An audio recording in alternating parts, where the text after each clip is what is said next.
আজকে ফিলিস্তিনের চিত্র দেখেন, দেখেন না ফিলিস্তিনের চিত্র। রমাদান মাস চলে গেল, আমাদের দেশ থেকেও ত্রাণ গিয়েছে আলহামদুলিল্লাহ, আমাদের দেশ থেকেও ত্রাণ গিয়েছে ফিলিস্তিনে। ফিলিস্তিনের বিদ্যুৎ সংযোগ বিচ্ছিন্ন, পানি সংযোগ নেই, তাদের ইন্টারনেট সুযোগ সুবিধা নেই, তাদের খাদ্য নেই, বস্ত্র নেই, চিকিৎসা নেই, বাসস্থান নেই, অন্ন নেই। তারা মানবতর জীবনযাপন করছে। প্রায় হাজার হাজার লক্ষ লক্ষ ফিলিস্তিনি সেখানে অনাহারে অর্ধহারে জীবনযাপন করছে। লক্ষ লক্ষ ফিলিস্তিনি সেখানে মারা গেছে, মারা যাচ্ছে আজও সেখানে পানির সংকট, আজও সেখানে খাদ্যর সংকট, আজও তারা মানবতর জীবনযাপন করছে। তা আল্লাহ তো ওয়াদা করলেন ফেরেশতা তারা সাহায্য করবে, তাই না? ওয়াদ আল্লাহু হক, আল্লাহর ওয়াদা চূড়ান্ত সত্য। লা মুবাদদিলু লিকালিমাহ, আল্লাহ রাব্বুল আলামিনের বাক্য কোনোদিন পরিবর্তন আল্লাহ করেন না, আল্লাহ বাক্য পরিবর্তন করেন না। তারপরও মুসলমানদের কেন এই অবস্থা? দেখুন, আপনাকে বাইহাকি শাহুল ঈমান এর 3594 নম্বর একটা হাদিস আপনাকে উপস্থাপন করি। আবু হুরায়রা রাদিয়াল্লাহু তাআলা আনহু থেকে বর্ণিত, তিনি বলেন রাসূল মুহাম্মদ সাল্লাল্লাহু আলাইহি ওয়াসাল্লাম বলেছেন, সালাসাতু দুআ মুস্তাজাবাত, তিন শ্রেণীর ব্যক্তির দোয়া আল্লাহ কবুল করবেনই। কি করবেন? কবুল করবেন। তিন শ্রেণীর ব্যক্তির দোয়া আল্লাহ রাব্বুল আলামিন ফেরত দিতে লজ্জা পান, ফেরত তিনি দেন না। তিন শ্রেণীর ব্যক্তির দোয়া আল্লাহ কবুল করেন। এক নম্বরে বললেন দাওয়াতুস সায়েম, যদি কোনো সিয়াম রাখা ব্যক্তি দোয়া করে তাহলে আল্লাহ রাব্বুল আলামিন তার দোয়া কবুল করেন। 200 কোটি মুসলমান কি সিয়াম পালন করে, নাকি বাকি 600 কোটি অমুসলমান সিয়াম পালন করে? বলেন তো কে? তাহলে দোয়া কে করে? মুসলমানেরা না অমুসলমানেরা? মুসলমানেরা দোয়া করে। 200 কোটি মুসলমানের প্রায় সবাই ফিলিস্তিনের জন্য দোয়া করে, করে না? করে না দোয়া? তাহলে 200 কোটি মুসলমানের প্রায় উপযুক্তরা প্রায় অধিকাংশই সিয়াম পালন করে। সিয়াম পালন করার পরে দোয়া করছে, আল্লাহ ফিলিস্তিনিকে হেফাজত করো, আল্লাহ কাশ্মীরকে হেফাজত করো, আল্লাহ মায়ানমারকে হেফাজত করো, আল্লাহ চীনকে হেফাজত করো, আল্লাহ পুরো মুসলিম মিল্লাতকে, পুরো মুসলিম উম্মাকে হেফাজত করো। করি কি করি না? করি। সোমবার বৃহস্পতিবার অনেকে সিয়াম থেকে দোয়া করে, আবার রমাদান চলে গেল, সবাই তো দোয়া করেছে, তাই না? করেনি? ফিলিস্তিনের জন্য আমাদের দেশে র্যালি করা হলো, এরপরে ফিলিস্তিনের জন্য আমাদের অনেক দোয়া করা হলো। সবে বরাতের দিনে দোয়া করা হয়, সবে কদরের দিনে দোয়া করা হয়, সবে মেরাজের দিনে দোয়া করা হয়। কত রঙের দোয়া, কত ঢঙের দোয়া করা হয়, তাই না? দোয়া তো করা হয়। সিয়াম থাকার পরে দোয়া করলে আল্লাহ দোয়া কবুল করেন, কিন্তু দোয়া কবুল হচ্ছে? হচ্ছে? সালাসাতু দুআ মুস্তাজাবাত, তিন শ্রেণীর ব্যক্তির দোয়া আল্লাহ কবুল করেন। এক নম্বর দাওয়াতুস সায়েম, সিয়ামের দোয়া আল্লাহ কবুল করেন। যে ব্যক্তি সিয়াম থাকে, কবুল হলো না। 2 নম্বর দাওয়াতুল মুসাফির, যে ব্যক্তি সফরে থেকে দোয়া করে আল্লাহ রাব্বুল আলামিন তার দোয়া কবুল করেন। এবার বলেন তো, মায়ানমার থেকে যে লোকগুলো পৃথিবীর বিভিন্ন প্রান্তে চলে গেছে, আছে সৌদি আরবে, আছে গলফ কান্ট্রিগুলোতে, আছে ইউরোপিয়ান কান্ট্রিগুলোতে, আছে না? মানবতার জীবনযাপন করছে, তারা মুসাফির হালতে আছে, তারা কি দোয়া করতেছে না? তারা তো মুসলিম, তারা আবার মুসাফির হালতে আছে, তারা দোয়া করছে। দোয়া কি কবুল হচ্ছে? এরপরে বলছে দাওয়াতুল মাজলুম, যারা মজলুম হচ্ছে, জুলুমের শিকার, অন্যায়ের শিকার, নির্যাতনের শিকার, আল্লাহ রাব্বুল আলামিন তাদের দোয়া কবুল করবেন। এবার বলেন তো, তারা কি অন্যায়ের শিকার নয়, জুলুমের শিকার নয়, নির্যাতনের শিকার নয়? তো অন্যায় জুলুম নির্যাতনের শিকার হওয়ার পরে তারা দোয়া করছে, যে ফিলিস্তিনের লোকেরা দোয়া করছে, আল্লাহ এই মাটিকে স্বাধীনতা দান করে দাও, আল্লাহ এই মাটির দিকে যেন ইসরায়েলেরা চোখ তুলে না তাকাতে পারে। আল্লাহ দোয়া কি কবুল হচ্ছে? রোহিঙ্গারা বলছে, আল্লাহ আমাদেরকে নির্দেশে বসবাস করার তুমি সুযোগ করে দাও। সুযোগ পাচ্ছে না।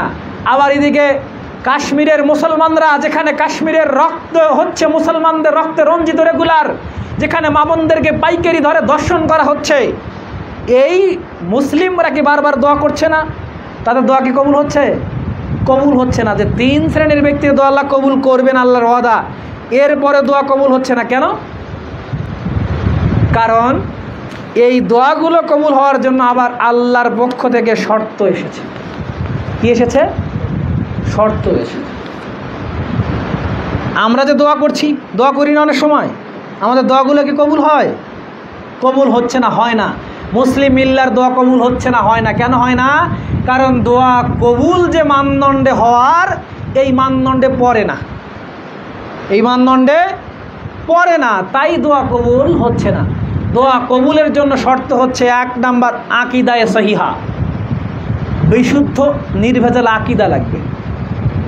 ওই যে আমরা বললাম আটরশির কথা, মাইজভান্ডারির কথা, দেওয়ানবাগির কথা, ফুলতলির কথা, চরমনায়ের কথা, সারসিনার কথা, এই যে যত তরিকা, যত থিওরি, যত ইজম আছে, এদের কি একটারও আকিদা ঠিক আছে? এরা বলে যত আল্লাহ তত আল্লাহ, এরা বলে আল্লাহ হচ্ছেন নিরাকার, আল্লাহ সব জায়গায় বিরাজমান, আল্লাহ হচ্ছে নিরাকার। কুলুবুল মুমিনি আরশুল্লাহ, প্রত্যেকটা মুমিনের কলব হচ্ছে আল্লাহর আরশ, আল্লাহ এখানে থাকেন, আল্লাহ থাকার জায়গা নাই, মুমিনের কলবে আসে আল্লাহ থাকেন। আউযুবিল্লাহ। এই আকিদা পোষণ করার পর যদি দোয়া করা হয়, দোয়া কবুল হবে না। কথা বুঝতেছেন? দোয়া কবুল হবে না। একটা হিন্দু যেমন মনে করে 33 কোটি দেবতা, একটা মুসলিমও তেমনই মনে করে যে বাবা আল্লাহর কাছে চাইলে যেটা পাওয়া যায়, দরগায় গিয়ে সেটা চাইলে পাওয়া যায়, যায় না? সন্তান হয় না, কোথায় যান আপনারা? এখানেই তো মাস্তান, এখানকার লোকেরা কোথায় যায়? সন্তান না হলে মাস্তানে যায়, রোগ না ভালো হলেই কোথায় যায়? মাস্তানে যায়। আমার একজন আত্মীয় বলছে যে অনেকদিন থেকে শরীরটা ভালো নয়, ভাবছি একটু আজমিরে যাবো। কেন? আর আজমিরে গেলে নাকি অনেক কিছু পাওয়া যায়, অথচ তিনি সালাত পড়েন। কি করেন? অথচ তিনি সালাত পড়েন, সিয়াম পালন করেন, দাড়ি রেখেছেন, টুপি আছে, মাঝে মাঝে জুব্বা পরেন, তাহাজ্জুদের সালাত পড়েন, আর তার ভিতরে বিশ্বাস কি? আর আজমিরে গেলে তো কিছু পাওয়া যায়, এই কারণে তিনি আজমিরে যাবেন।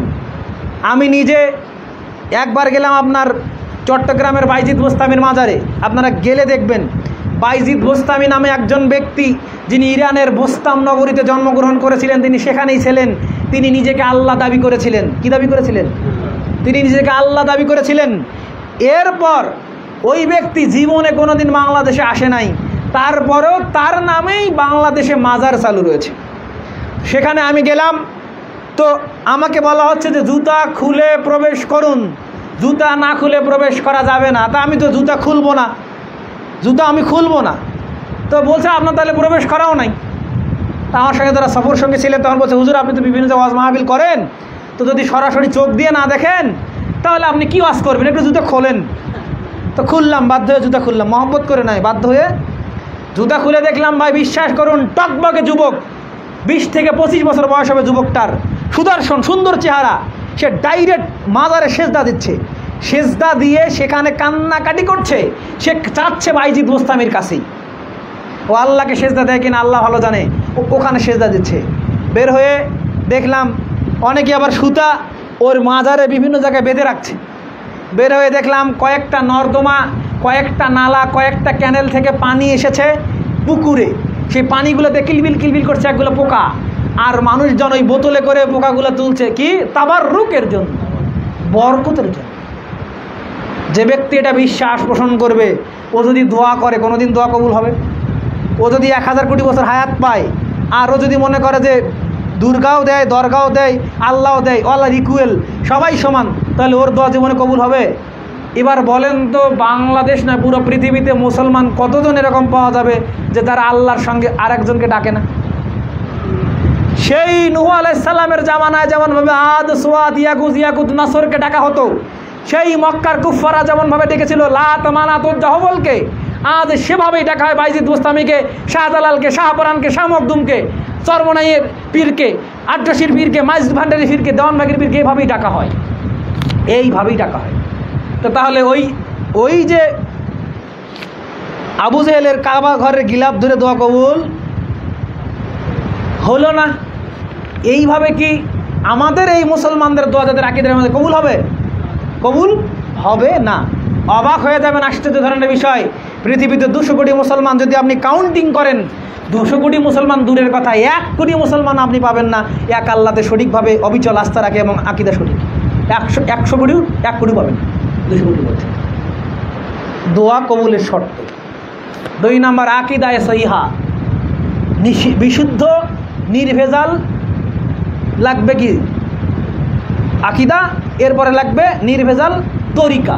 তরিকায় সহিহা মুহাম্মদ সাল্লাল্লাহু আলাইহি ওয়াসাল্লাম যে পদ্ধতি দিয়ে গেছেন ওটাই। সূরা নাজম 53 নম্বর সূরার 3 ও 4 নম্বর আয়াত মহান আল্লাহ রাব্বুল আলামিন বলেন, ওয়া মা ইউনতিকু আনিল হাওয়া ইন হুয়া ইল্লা ওয়াহয়ু ইউহা। মুহাম্মদ সাল্লাল্লাহু আলাইহি ওয়াসাল্লাম এমন একজন ব্যক্তি, তিনি নিজে থেকে কোনো কথা বলেননি। জিবরিল আমিন যেটা বার্তা নিয়ে এসেছেন, যেটা তাকে বলতে বলেছেন, তিনি তাই বলেছেন।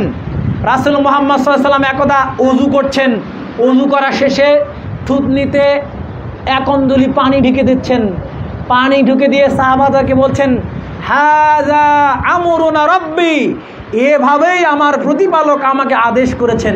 ওযুর শেষে 1 আঞ্জলি পানি কোথায় দেওয়া? থুতনির নিচে দেওয়া। তার মানে থুতনির নিচে পানিটাও তিনি নিজে থেকে দিচ্ছেন না, এটা নির্দেশ। স্ত্রীর কাছে কিভাবে যাবেন এটা আল্লাহর নির্দেশ, কিভাবে খাবেন আল্লাহর নির্দেশ, কিভাবে পেশাব করবেন আল্লাহর নির্দেশ, কিভাবে পায়খানা করবেন আল্লাহর নির্দেশ, কিভাবে জুতা পানি দিবেন আল্লাহর নির্দেশ। টপ টু বটম পুরোটাই আল্লাহর নির্দেশ ফলো করেছেন কে? মুহাম্মদুর রাসূল সাল্লাল্লাহু আলাইহি ওয়াসাল্লাম। সালাতের পরে সম্মিলিত দোয়া করবো কি করবো না এটাতে নির্দেশ থাকবে না? বাবা মরে গেলে 3 দিনে যে 40 করবো কি করবে না তা আল্লাহর নির্দেশ থাকা লাগবে না? 40 করবো কি করবো নির্দেশ থাকা লাগবে না? হুমজি গেলে একটা করলেই কি হবে যদি না রাসূলের থাকে? অথচ দেখুন সূরা হাসর 59 নম্বর সূরা এর 7 নম্বর আয়াত মহান আল্লাহ রাব্বুল আলামিন বলেন, ওয়া মা আতাকুমুর রাসূল ফাখুযু ওয়া মা নাহাকুম আনহু ফান্তাহু। তোমাদেরকে রাসূল যেটা দেন যতটুকু দেন অতটুকুই নাও। 2 আর 2 কত হয়? 4 হয়। পরীক্ষা আমরা সবাই দিলাম, 2 আর 2 4ই যখন হয়, 1 আনা বেশি লিখি, 2 আর 2 5 লিখি, লেখা যাবে? আর লিখলামই না হয়, পরীক্ষার খাতায় কি হবে? 1-8টার কপালে 5 জুটবে? সে যদি 1 নম্বর ছাত্র যদি হয় আর 5 জুটবে কপালে? একটাই প্রশ্ন করা হয়েছে, 2 আর 2 কত হয়? ডাক্তার, ইঞ্জিনিয়ার, ফিলোসফার, লয়ার সবাই পরীক্ষা দিয়েছে। ডাক্তারও লিখেছে 2 আর 2 5, ইঞ্জিনিয়ারও তা লিখেছে, কিন্তু একটা ভ্যানওয়ালা লিখেছে 2 আর 2 4। বলো তো পাস কে?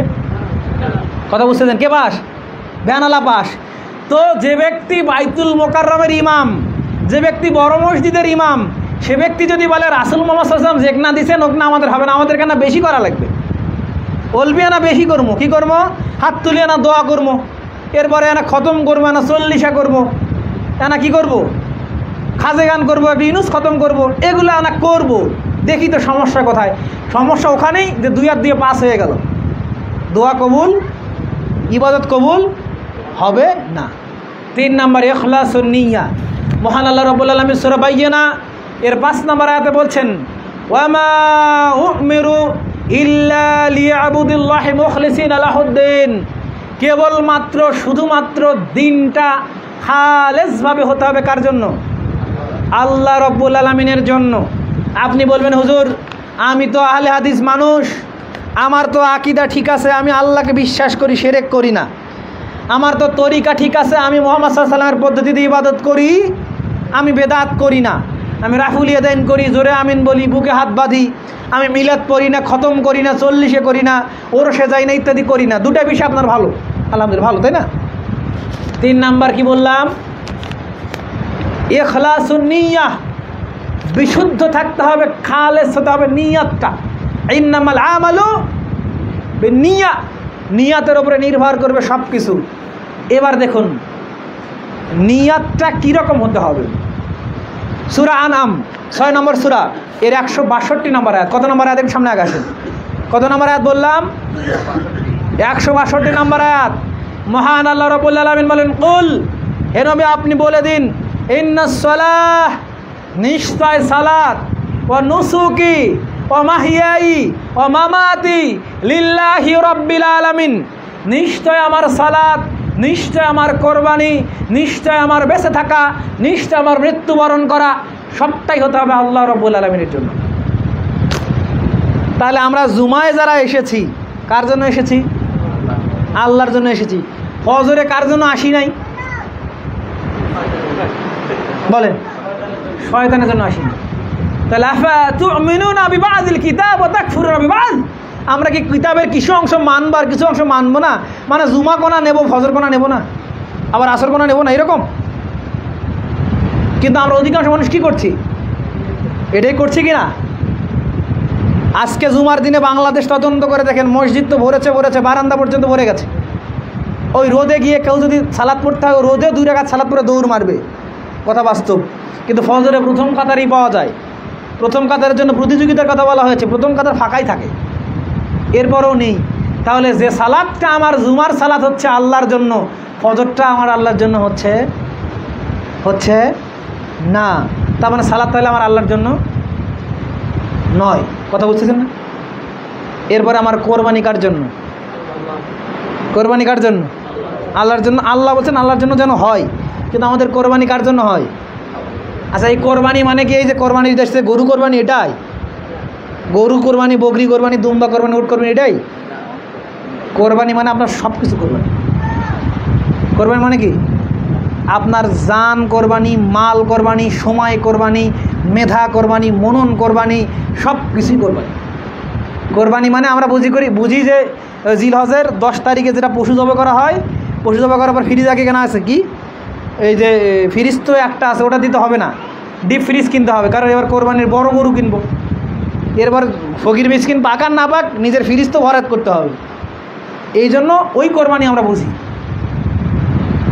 শুধু ওই কোরবানি নয়, ওই কোরবানি নয়, সবটাই কোরবানি, পুরোটাই কোরবানি। এরপরে মজার কথা, আল্লাহ বলেছেন ওয়া মাহিয়াই, আমার হায়াতটা, আমার জীবনটা, আমার বেঁচে থাকাটা কার জন্য? এখানে যদি বলা হয়, আমাকেও যদি বলা হয় যে আপনি কার জন্য বেঁচেছেন? আল্লাহর জন্য, চোখ বন্ধ করে উত্তর হবে না? আল্লাহর জন্য কেমনে বাঁচিয়েছি? এখনই যাব নামাজ শেষ করার পর মাঠে ধানের কাজ আছে, তারপরে যাব চাকরিতে, চাকরি আছে, ব্যবসাতে যাব। কেন? সন্তান আছে, একটা পরে ক্লাস 7-এ, একটা পরে ক্লাস 10-এ, একটা পরে বিশ্ববিদ্যালয়, এরপরে মেয়েটার বিয়ে দেওয়া হয়নি, এগুলো করতে হবে। বাড়ি কেবল 1 তলা কমপ্লিট হয়েছে, আর 1 তলা বাকি আছে। এরপরে গাড়ি একটা কিনছি অ্যাপাচি, এটা দিয়ে হচ্ছে না, 4 চাকা ছাড়া আর হয়। এরপরে বাড়ি একটা তো এখানে পাইলাম অবশ্যই 1 শতক জমিতে 1 কোটি টাকা, না 1 কোটি টাকা পাইলাম। 1 কোটি টাকা দিয়ে কি হয়? ভাবছিলাম যে এখানে টাকা পাবো 10 কোটি, ঢাকা শহরে একটা ফ্ল্যাট কিনবো, কিন্তু কিছু ঘাটতি থাকতেছে। তো তাহলে এটা কার জন্য? আল্লাহর জন্য। বেঁচে থাকাটা বুঝতেছি আমরা, কি কথা বুঝতেছি? বেঁচে থাকা কার জন্য হচ্ছে? নিজের জন্যও নয়। যে বিল্ডিংটা আপনি নির্মাণ করেছেন, ওই বিল্ডিংয়ে আপনি থাকতে পারবেন কোনো গ্যারান্টি আছে? নাই। যে চাকরিটা আপনি ঘুষ দিয়ে নিয়েছেন, ওই চাকরিটা আপনি ভোগ করতে পারবেন তোর কোনো গ্যারান্টি আছে? নাই। তাহলে আপনি যে বেঁচে আছেন, এটা আল্লাহর জন্য হতে হবে, কিন্তু আল্লাহর জন্য হচ্ছে না। কার জন্য হচ্ছে? ওয়ামা সিওয়া যালিক, আর আমরা যতটুকু রেখে যাব ফাহুয়া যায়খুন ওয়া তারিকুলিন নাস, এগুলো উত্তরাধিকারীর জন্য রেখে যাব। এগুলো নিয়ে বেটা ক্যাসাল করবে, বেটি ক্যাসাল করবে। বেটা বেটি যদি রেখে যাওয়া হয়, বেটিক তো দেবেই না, বেটা নিয়ে ক্যাসাল করবে। এরপরে কি করবে? সর্বোচ্চ করলে কি করবে? একটা গরু জব করে 40-এ করবে, যাতে করে আপনার কবর আযাব চলে যায়। কি চলে যায়? ডাইরেক্ট আপনার কবরে আযাব চলে যায়। এই ব্যবস্থা কে করবে? আপনার সন্তান। কোটা দিয়ে যে সম্পদ আপনি রেখে গেলেন সেটা দিয়ে 2 সন্তান যদি রেখে দেন তো দ্বন্দ্ব করবে। তো তাহলে এটা হচ্ছে না। এবার আল্লাহ বলছেন ওয়া মামাতি, এবং আমার মৃত্যুবরণ করাটা লিল্লাহি রাব্বিল আলামিন, সব হতে হবে জগৎ সমূহের প্রতিপালক আল্লাহ রাব্বুল আলামিনের জন্য। এখানে সায়েন্সের স্টুডেন্টদের জন্য ব্যাখ্যা রয়েছে। জগৎ সমূহ বলেছেন আল্লাহ রাব্বুল আলামিন, শুধু আমাদের পৃথিবীর কথা বলেনি। পুরো পৃথিবী নয়, জগৎ সমূহ, এরকম পৃথিবী হাজারো লক্ষ থাকতে পারে, ডাজেন্ট ম্যাটার, সমস্ত কিছুই আল্লাহ জগৎ সমূহের প্রতিপালকের জন্য হতে হবে। আচ্ছা, এখন মরাটা যে আল্লাহর জন্য বললেন, এবার আমরা এখনই মরে গেলে আমাদের কবরকে প্রশস্ত করা হবে, মালাকুল মউত আমাদের সঙ্গে সুন্দর চেহারা নিয়ে সাক্ষাৎ করবে, এরকম আশা আমরা কজন করতে পারি? করতে পারি না। তার মানে আমাদের কি ইখলাসে সমস্যা আছে। আমরা বলছিলাম ইবাদত কবুলের শর্ত, বললাম 3টা, আর একটা হচ্ছে বৈধ রুজি। কি রুজি? বৈধ রুজি। এবার দেখুন, আবু বকর সিদ্দিক রাদিয়াল্লাহু তাআলা বলছেন লা ইয়াদখুলুল জান্নাতা জাসাদুন গুযিয়া বিল হারাম, সেই শরীর কোনোদিন জান্নাতে যাবে না যে শরীর হিষ্টপিষ্ট বলিষ্ঠ হয় হারাম রুজিতে। কেউ গলামালের ব্যবসা করে না, মুদি দোকান করে, তো গুল রেখেছে গুল, জর্দা রেখেছে জর্দা, সিগারেট আছে, তো তার 99% ব্যবসা হালাল পণ্য, কিন্তু 1% কি হারাম। তার রুজিটা কি হয়ে গেল? কি হয়ে গেল? হারাম হয়ে গেল। এবার সবই ঠিক আছে, টাকা মাত্রই দরকার 50,000 টাকা হলে দায়টা মেটানো যায়। টাকা অনেকের কাছে চাইলাম, দিল না, এনজিও থেকে টাকাটা তুললাম, এবার কি হয়ে গেল? বাকি টাকাগুলো কি হয়ে গেল? হারাম। এবার কি বলছেন আল্লাহ রাসূল সাল্লাল্লাহু আলাইহি ওয়াসাল্লাম? বলছেন ইন্নাল্লাহা তাইয়্যিব, নিশ্চয় আল্লাহ রাব্বুল আলামিন কি? পবিত্র। ওয়ালা ইউকবালু ইল্লা তাইয়্যিব, তিনি পবিত্র ছাড়া অপবিত্র কোনো কিছু গ্রহণ করেন না। ইন্নাল্লাহা ইয়ামুরুল মুমিনিন, নিশ্চয় আল্লাহ রাব্বুল আলামিন মুমিনদেরকে নির্দেশ দেন, কামা ইয়ামুরুল মুরসালিন, যেভাবে তিনি নবী রাসূলদেরকে নির্দেশ দেন। সুম্মা যাকারা রাজুল, অতঃপর তিনি একটা ব্যক্তির দৃষ্টান্ত পেশ করলেন, ইউতুলুস সাফার, যে ব্যক্তিটি সফরে ছিল, আসাসা আকবারা, তার চুলগুলো এস্কো খেস্কো হয়ে গেছে, কারণ সফরে থাকার কারণে শ্যাম্পু লাগাতে পারেনি, চুলে তেল লাগাতে পারেনি, সাবান লাগাতে পারেনি, গোসল করতে পারেনি, ওই যে আপনার মাঝখানের জটা ধরা পাগলের মতো হয়ে গেছে অবস্থা। এমত অবস্থা ইয়ামুদ্দিয়া দেই হেলে সামা, সে আসমানের দিকে হাত তুলে বলছে, ইয়া রব ইয়া রব ইয়া রব, হে আমার প্রতিপালক, আমি বড় বিপদে পড়েছি, তুমি আমাকে বিপদ থেকে উদ্ধার করো। রাসূল সাল্লাল্লাহু আলাইহি ওয়াসাল্লাম দুঃখিত, মাতামু হারামুন, তার খাদ্য হচ্ছে হারাম, মাশরাবু হারামুন, তার পানীয় হচ্ছে হারাম, মালবাসু হারামুন, তার শরীরে যে আঙ্গা খেন, বোঝেন আঙ্গা, এই জামা খেন কেনা এখানেও হারাম, গুজদিয়া বিল হারাম, তার শরীরের রক্ত শিরা উপশিরা সবই হারাম। কাইফা ইস্তেজাব জালিক, এমন একজন ব্যক্তির দোয়া কী করে কবুল হতে পারে? তার মানে দোয়া মুসলমানের কবুল হচ্ছে না। আর একটা আয়াত, এটা বাড়িতে নিয়ে যাওয়ার চেষ্টা করবেন, সূরা আল ইমরান 3 নম্বর সূরা, এর 161 নম্বর আয়াত। কত নম্বর আয়াত? মহান আল্লাহ রাব্বুল আলামিন বলেন, ওমা ইয়াগলুল, আর যে ব্যক্তি প্রতারণা করবে, ছলনা করবে, দুর্নীতি করবে, আত্মসাৎ করবে, ইয়াতি বিমা গাল্লা ইয়াউমাল কিয়ামা, বিচারের মাঠে সে যতটুকু দুর্নীতি করেছে, প্রতারণা করেছে, আত্মসাৎ করেছে, সবটাই মাথায় করে নিয়ে উঠবে। টাকা পয়সা নিয়েই তো এমপি সাহেবকে এরকম করা হলো, চামড়া ছিলে, গোস্ত হলদি দিয়ে কি কি যেন করলো, তাই না? কি কি যেন করলো, তাই না? আপনারা শোনেন নাই? করলো। এখন কথা হচ্ছে, এই রাস্তাটা যে নির্মাণ হয়েছে, এই নির্মাণে যদি 1 কোটি টাকা বাজেট থাকে, কন্ট্রাক্টর যদি ওখান থেকে টাকা মেরে দেয়, চেয়ারম্যান যদি টাকা মেরে দেয়, মেম্বার যদি টাকা মেরে দেয়, এমপি যদি টাকা মেরে দেয়, প্রধানমন্ত্রী যদি টাকা মেরে দেয়, রাষ্ট্রপতি যদি টাকা মেরে দেয়, তাহলে এই রাস্তা কোথায় থাকবে? বোঝেননি আমার কথা? এই রাস্তা বিচারের মাঠে কোথায় থাকবে? মাথার উপরে থাকবে। এখন চেয়ারম্যান মারে কি মারে না আমরা তো জানি না, এমপি মারে কি মারে না জানি না, মন্ত্রী মারে কি মানে না জানি না। আমরা কোনো এমপি বা মন্ত্রীকে মনে করছি না তারা মারে, তবে যদি তারা মেরে থাকে তাহলে আল্লাহ বলছেন, সূরা আল ইমরানের 161 নম্বর, আল্লাহ বলছেন যে তাকে তার ওই মাথায় রাস্তা, ব্রিজ, কালভার্ট, যা দুর্নীতি আছে, যদি একটা গমের বস্তা হয়, মাথায় করে নিতে হবে। কতদিন? 50,000 বছর। না আপনি তো মারেন না, জমির আলগাছা নেন তো নাকি? আলগাছা নিতে গিয়ে এই যে 1 সুদ করে মানুষের যে ঘাস কেটে নেন, খালি বলেন হুজুর আমরা তো আলগাছা নেই না, খালি ঘাস কেন না কাটি। তো আপনি আনা ঘাস কাটেন, ওই পাশের লোক আনা ঘাস কাটে, তো আলদি হাঁটা যায় না কে? আলদি হাঁটা যায়? আলদি হাঁটাই যায় না। সারের বস্তা নিয়ে যাবেন কিভাবে, আর কি কি নিয়ে যাবেন, শ্যালো নিয়ে যাবেন কিভাবে? তার মানে তাহলে আল তো সবাই কাটে, তাহলে অবস্থা কি হবে? এই আল কোথায় থাকবে বিচারের মাঠে? আপনি আলও কাটেন না, ভালো মানুষ আপনি, বোনকে জমি বের করে দিয়েছেন, বাবা মারা গেছে 10 বছর আগে, 20 বছর আগে, 30 বছর আগে, বাবা রেখে গেছে কয় শতক জমি? বলছিলাম 3 শতক জমি, 1 শতক বোন পাবে। 3 বিঘা জমি 1 বিঘা বোন পাবে। 3 একর জমি 1 একর বোন পাবে। যদি না দেওয়া হয় ওই জায়গাটা কোথায় থাকবে? এমনি অভিনয় করে রাফি উলিয়ে দিন, জোরে আমিন বুকে হাত দিতে কোনো লাভ নেই, কোনোই লাভ নাই। সহি হাদিস সহি আকিদা বলি আমরা, বলি কিন্তু হালাল রুজি খাই না, এই আকিদার কোনো লাভ হবে? মুসলিম মিল্লার মূলত দোয়া কবুল হচ্ছে না এই 4টি কারণে, মনে থাকবে। আর এই জন্যই আমরা দোয়া করছি মুসলমানদেরকে সাহায্য করো আল্লাহ, সহযোগিতা করো আল্লাহ। আল্লাহ বদর যুদ্ধে যদি তুমি 313 জনকে সাহায্য করতে পারো, আল্লাহ তুমি তালুদের বাহিনীকে যদি জালুদের বাহিনীর বিজয়ী করতে পারো, আল্লাহ ইয়ারমুখের যুদ্ধে যদি মুসলমানরা জয়লাভ করে, আজনাদাইদের যুদ্ধে যদি মুসলমানরা জয়লাভ করে, ইয়াতে যুদ্ধে যদি মুসলমানরা জয়লাভ করে, ফেরেশতারা জয়লাভ করেছে আল্লাহ। আল্লাহ আমরা 200 কোটি মুসলমান আল্লাহ, চাইরে না মুসলমান। এরপর আল্লাহ আমরা মার খাই কে আল্লাহ? মার তো আরও খাবো। মার কি আভি বাকি হ্যাঁ, মার আভি বাকি হ্যাঁ, এখনও মার অনেক বাকি আছে, এখনও মার খাওয়া শুরু হয়নি। কেন আমি মার খাবো? আমি মজলুম, আমি অত্যাচারিত হলাম, মার খেয়ে দোয়া করছি কিন্তু হারাম খাচ্ছি।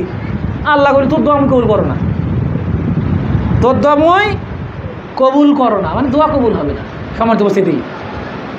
তাহলে যদি আমরা মুসলিম মিল্লাতকে বাঁচাতে চাই, তাহলে আমাদেরকে প্রথমেই 4টি বিষয় ঠিক রাখতে হবে।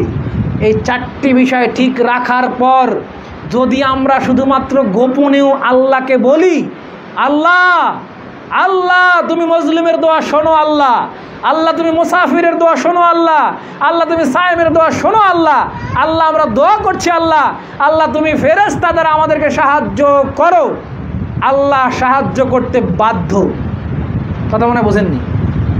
মানে আল্লাহ সাহায্য করবেনি, এটা আল্লাহর ওয়াদা। ওয়াদ আল্লাহ হক, আল্লাহর ওয়াদা সত্য। কিন্তু আমরা কি আদতে এই ক্রাইটেরিয়ায় পড়ি যে আমাদের দোয়া আল্লাহ কবুল করবেন? এই মানদণ্ডে কি আমরা উত্তীর্ণ হতে পারি? হতে পারি না। তাই আমাদের দোয়া কবুলও হয় না। আর মুসলমানরা দিন যাচ্ছে মার খাচ্ছে, দিন যাচ্ছে মার খাচ্ছে। ওই মারও খায়, গাঁজাও খায়, মারও খায়, জুয়াও খায়, মারও খায়, মদও খায়, মারও খায়, ওদের পায়ের তলে থাকে। এর হচ্ছে মুসলমানদের অবস্থা। আমরা যদি না জাগি মা, কেমনে সকাল হবে? আমরা যদি না জাগি তাহলে সকাল আমাদের পক্ষে হওয়া সম্ভব নয়। সম্মানিত উপস্থিতি, তাই আমাদেরকে আমাদের দোয়া কবুলের জন্য এবং মুসলিম মিল্লাহকে পরিবর্তনের জন্য অবশ্যই আমাদেরকে নিজেদেরকেই আগে মানে উন্নীত হতে হবে, তার আগে সম্ভব নয়। সর্বশেষ মহান আল্লাহ রাব্বুল আলামিনের ওয়াদা। সালাত কটা পড়েন আপনারা? হ্যাঁ, সর্বশেষ মহান আল্লাহ রাব্বুল আলামিনের ওয়াদা। বাড়িতে নিয়ে যান। কি নিয়ে যাবেন? কার ওয়াদা? কার ওয়াদা? আল্লাহর ওয়াদা। বাড়িতে নিয়ে যান। বাড়িতে আপনার কোরআন আছে, ওটাতেই পাবেন। সূরা নূর। কোন সূরা? সূরা নূর 24 নম্বর সূরা। কয় নম্বর সূরা? 24 নম্বর সূরা। মহান আল্লাহ রাব্বুল আলামিন বলেন, ওয়া'আদাল্লাযীনা আমানু মিনকুম ওয়া আমিলুস সালিহ লা ইস্তাখলিফান্নাহুম ফিল আরদ। তোমাদের মধ্যে যারা ঈমান এনেছে, তোমাদের মধ্যে যারা সৎ আমল করেছে, তাদের জন্য আল্লাহ রাব্বুল আলামিন ওয়াদা করেছেন, লা ইস্তাখলিফান্না ফিল আরদ। আল্লাহ রাব্বুল আলামিন আবারও তাদেরকে পৃথিবীতে খেলাফতের দায়িত্ব দেবেন। পৃথিবী আমেরিকা চালাবে না, পৃথিবী মুসলমানরা চালাবে। কামাস্তাখলিফান্না মিন কাবলিকুম, যেমনভাবে ইতিপূর্বে দাউদ আলাইহিস সালামের ছেলে সুলাইমান আলাইহিস সালাম চালিয়েছিল, যেমনভাবে মুহাম্মদ সাল্লাল্লাহু আলাইহি ওয়াসাল্লাম চালিয়েছিল, ঠিক এইভাবে কে চালাবে? মুসলিমরা চালাবে। কার ওয়াদা? আল্লাহর ওয়াদা। ওই যে বিষয়গুলো বললাম, এগুলো থাকতে হবে। যদি না থাকে, মার খেতে খেতে খেতে খেতে খেতে খেতে খেতে খেতে একেবারেই ওই যে আমরা যদি ওই যে তেলা পোকা দেখি না, তেলা পোকাকে আমরা পায়ের তলে পিষি, পেশার পর তেলা পোকার অর্ধেক পানি বের হয়ে যায়, এরপরে তেলা পোকাটা কিন্তু হাঁটতে শুরু করে। মুসলিমদের দশা হয়েছে তাই। মানে ওরা আমাদেরকে তেলা পোকা মনে করছে, মনে করে পা দিয়ে পাড়া দিচ্ছে, কাল্লায় পাড়া দেয় না, মাথায় পাড়া দিচ্ছে না, পেটের ভিতরে পাড়া দিচ্ছে, পানি সব বের হয়ে যাচ্ছে, আর কাল্লাটা বেঁচে আছে, ওই কোনো মতে হাঁটি বেড়ায়। মুসলমান অবস্থা হচ্ছে এটি। কে তাদেরকে বাঁচাবে? কে তাদেরকে রক্ষা করবে? আল্লাহ রক্ষা করার কথা, বাঁচানোর কথা আল্লাহর, কিন্তু আমরা তো ওই মানদণ্ডে উন্নীত নই।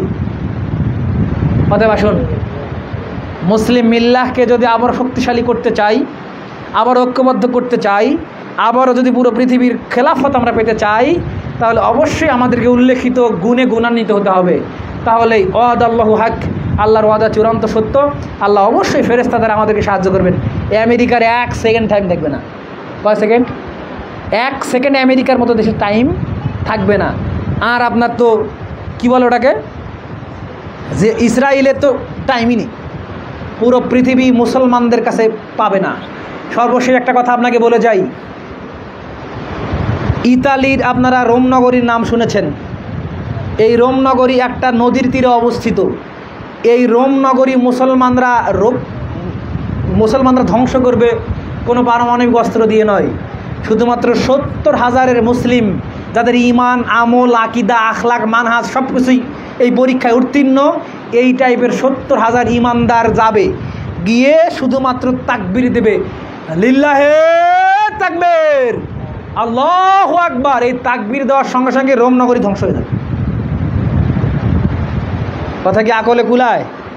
কুলায় না। সায়েন্স দেখুন, মানুষ যে ডেসিবলে কথা বলে, এটাকে বলে কি? ডেসিবল।